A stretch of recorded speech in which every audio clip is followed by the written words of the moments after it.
गुरुर्ब्रह्मा गुरुर्विष्णु गुरुर्देवो महेश्वरा गुरुर्साक्षात् परं ब्रह्म तस्मै श्री गुरुवे આપણે અલગ અલગ તાસની અંદર સમયની પાબંદી હોવાને કારણે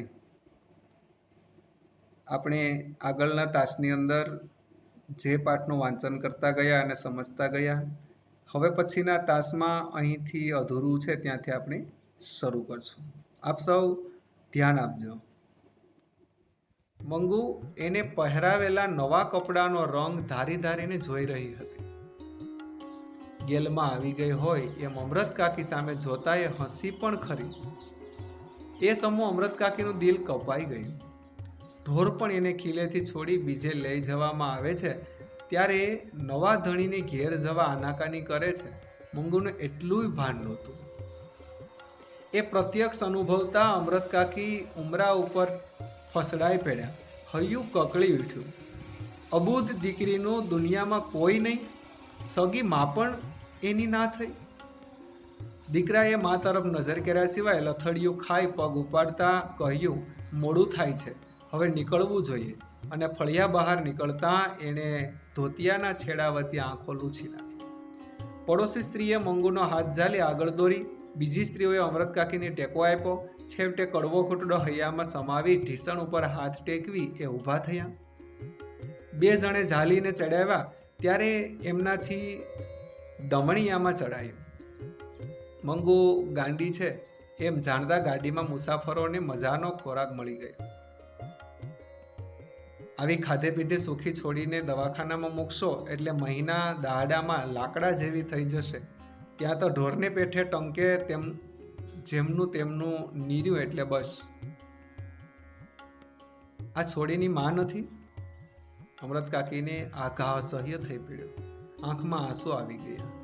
કંઠ રૂંધાઈ ગયો. શરમથી ડોકું નીચું નમી ગયું. સાથે સાથે માથું નમતા મા તરીકેનો એમનો દાવો પણ આપોઆપ વ્યક્ત થઈ ગયો. બાપ રે, તમે માં થઈને એને ધકેલી મૂકો છો, પછી દવાખાનાવાળાનો શું દોષ કાઢવો?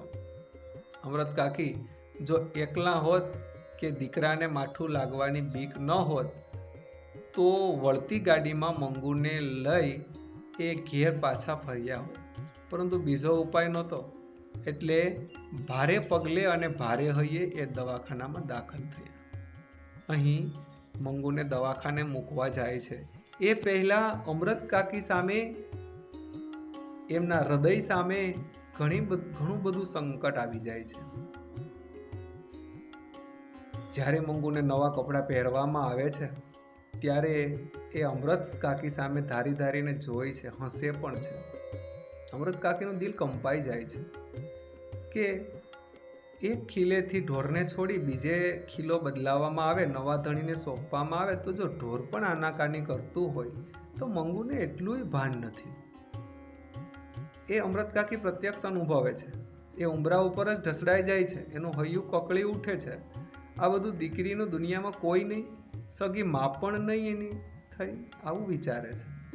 ચારે તરફ બધા માણસો આવી ગયા હોય છે. ચાલો નીકળવું છે એમ આડોશ પાડોશની સ્ત્રીઓ પણ એમનો હાથ ઝાલી પેલા ગાડામાં બેસાડે છે ડમણિયામાં. અને મંગુ ગાંડી છે એમ જાણતા જ ગાડી મુસાફરો પણ એની મજાક કરવા માંડ્યા. કોઈ નવી નવી વાતો કરવા માંડ્યા. કોઈએ એવું કીધું કે આ છોડીને માં નથી. ત્યારે અમૃત કાકીના હૃદય ઉપર એક અસહ્ય ઘા પડે છે. આંખમાંથી આંસુ પડવા માંડે છે. કંઠ રૂંધાઈ જાય છે. શરીરથી ડોકું નીચું નમી જાય છે. અને કોઈ એવું કે બાપરે, તમે માં થઈને એને ધકેલી મૂકો છો તો પછી દવાખાનામાં શું દોષ કાઢવો? આવા શબ્દો વાપરતા જ અમૃત કાકીને એવું થાય છે કે જો દીકરાને ખોટું લાગે, બાકી જો હું હોત ને તો આ ગાડીની અંદરથી પાછી વળી જત. આવો વિચાર આવે છે. મુલાકાતનો સમય હતો એટલે વચલા ખંડમાં દર્દીઓ અને એમના સગા સંબંધીઓ છૂટા છૂટા બેઠા હતા. સ્વજનોએ ઘેરથી આણેલી રસોઈ ઘણા જમતા હતા. અમૃત કાકી પરિચારિકાઓ તરફ જોઈ રહ્યા હતા. પેલી બાઈની જે પરિચારિકા હતી તે હસીને બોલી, હવે હું તમને બધું આપીશ. તમારા ધણી સારું સારું ખાવાનું લાવ્યા છે, એકવાર ખાઈ લો. પેલી ગાંડીબાઈ છણકો કરતા બોલી, મેં દાંતણ નથી કર્યું, મેં મોઢું નથી ધોયું. અમૃત કાકીએ જોયું તો એનું મોં ધોયેલું હતું. છતાં સહેજ પણ ખીજાયા વગર પરિચારિકાએ પાણીનો લોટો લાવી એનું મોં ધોવડાવ્યું. નેકપિન વતી મોં લૂછી નાખ્યું.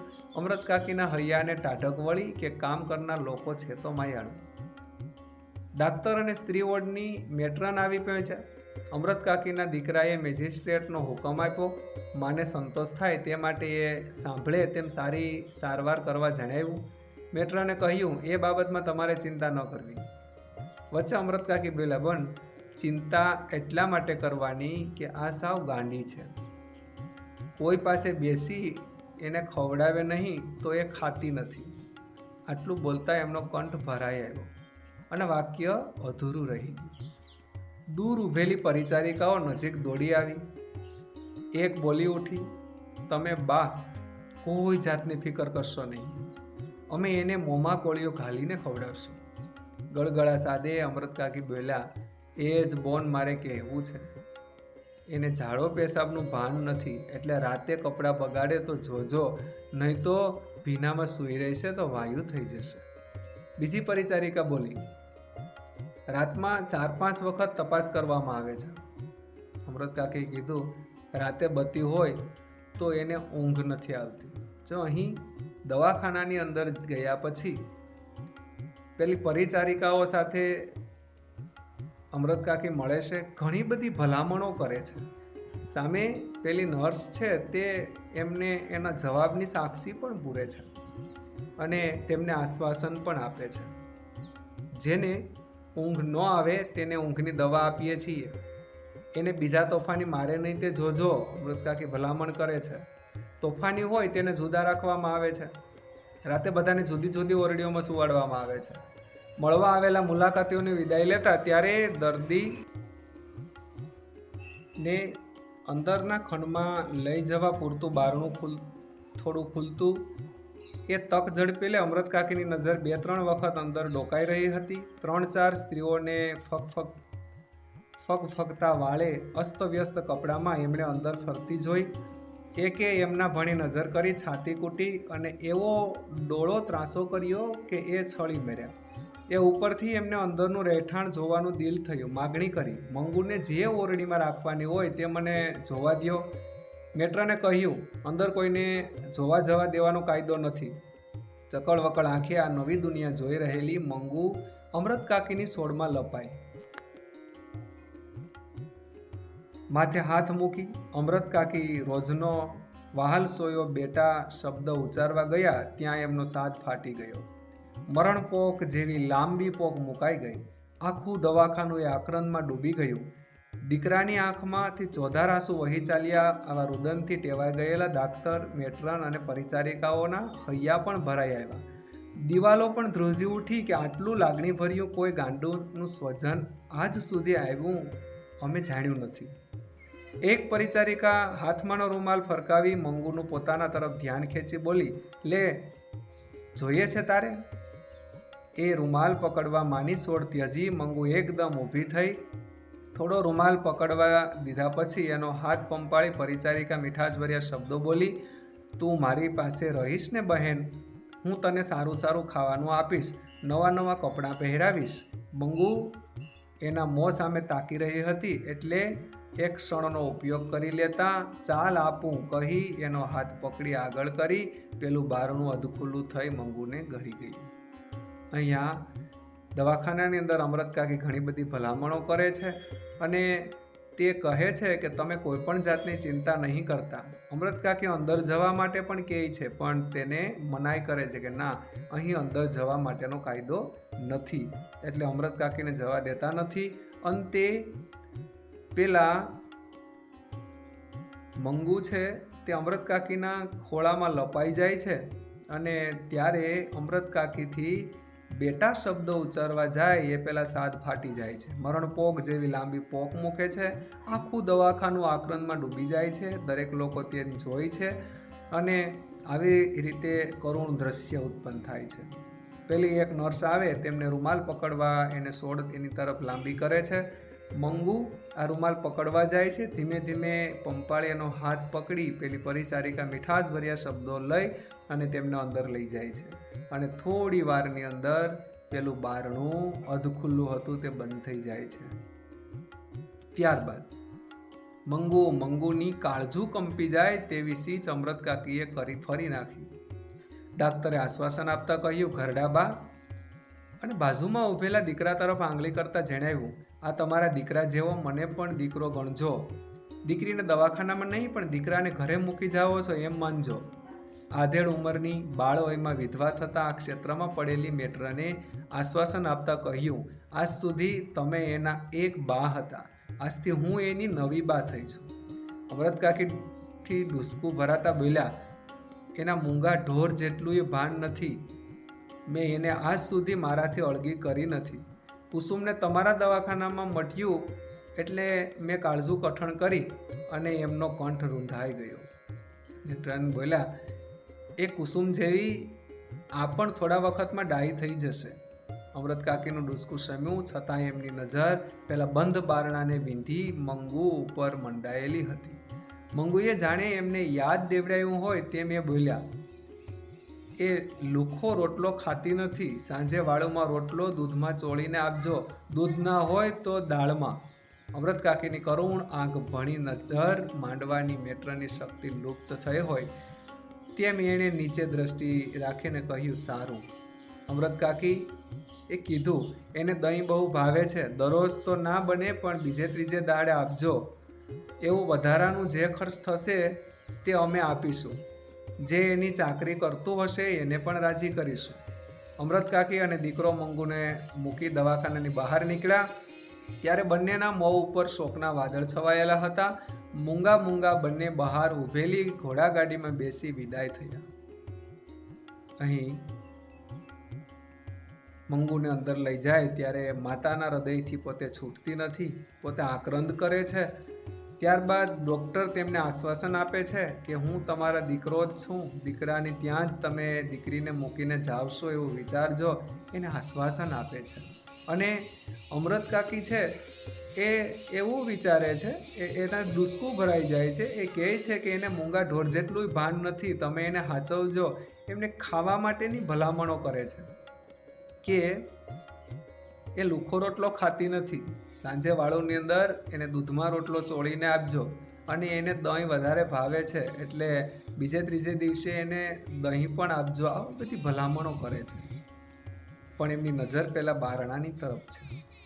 અમૃત કાકી અને દીકરો બંને મંગુને મૂકીને બહાર તો નીકળ્યા પણ બંનેના મોં ઉપર શોકનું વાદળ છવાયેલું હતું. મૂંગા બંને બહાર ઊભેલી ઘોડાગાડીમાં બેસી ગયા.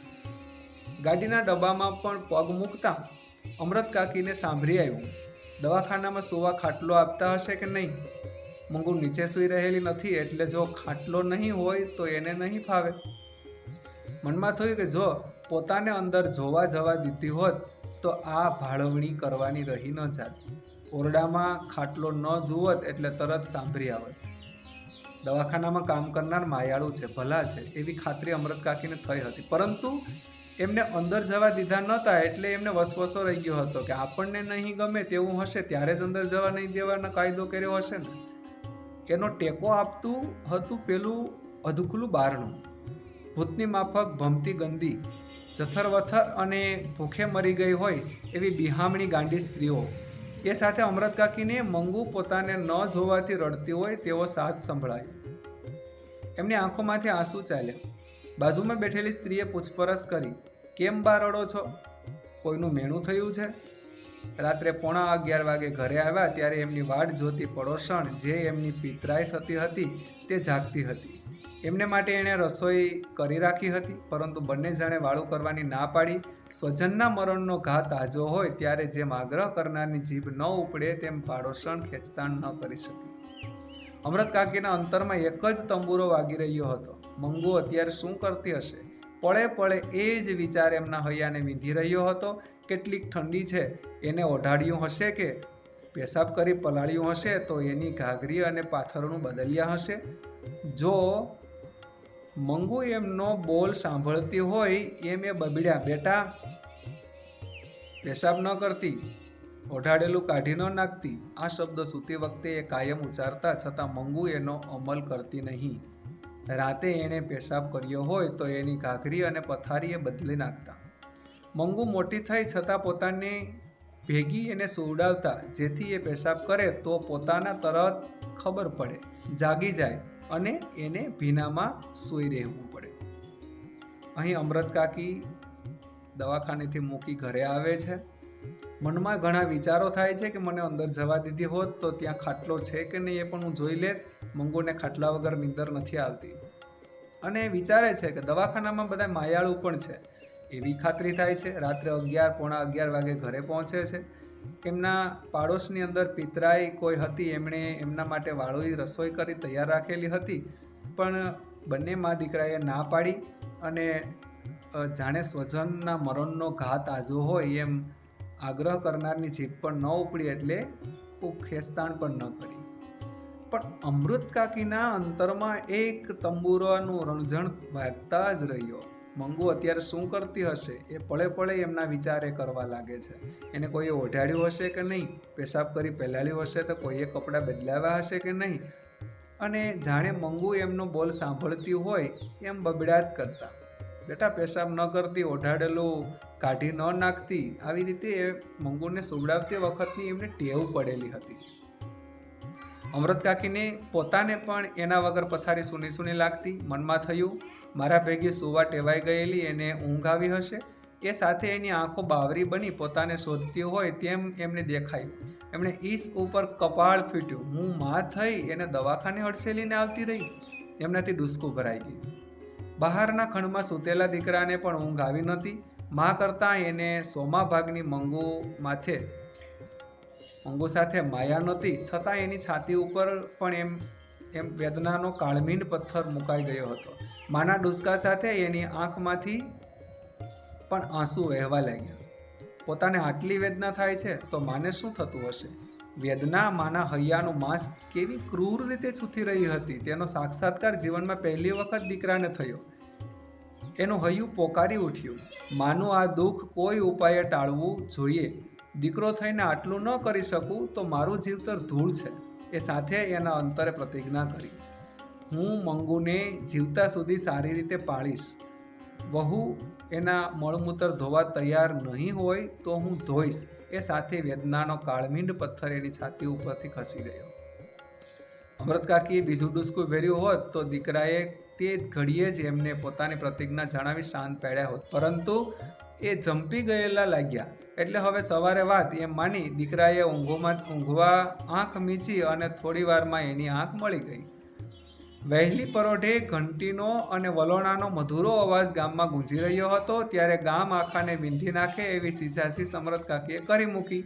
ધાજો રે મારી મંગુને મારી નાખી રે. દીકરો ખાટલામાંથી ઉછળી પડ્યો. પડોશી દોડી આવ્યા. ઘંટીઓ અને વલોણા થંભી ગયા. જેણે સાંભળ્યું તે ધાય આવ્યા અને આવ્યા તેવા હબકી ગયા. અમૃત કાકી મંગુની નાતમાં વલટાઈ ગયા હતા. અહીં અમૃત કાકીને પોતાને પણ એક પથારી સૂની સૂની લાગવા માંડે છે, કારણ કે એને ભેગી સૂઈ એ બાબતથી ટેવાયેલા હતા.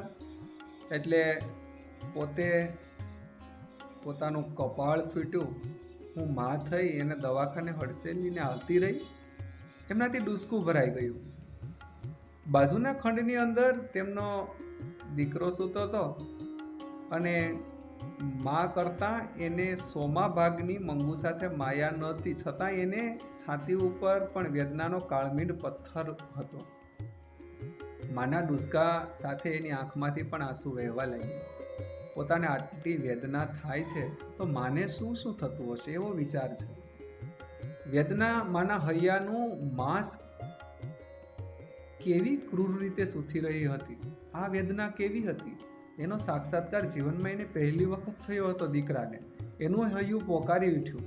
માનું આ દુઃખ કયા હિસાબે ટાળવું એવો વિચાર કરવા માંડે છે. એટલે તેને એવો વિચાર આવ્યો કે હું અત્યારે જ આ મારી પ્રતિજ્ઞા કરું કે માં હું જીવનભર એને સાચવીશ. ભલે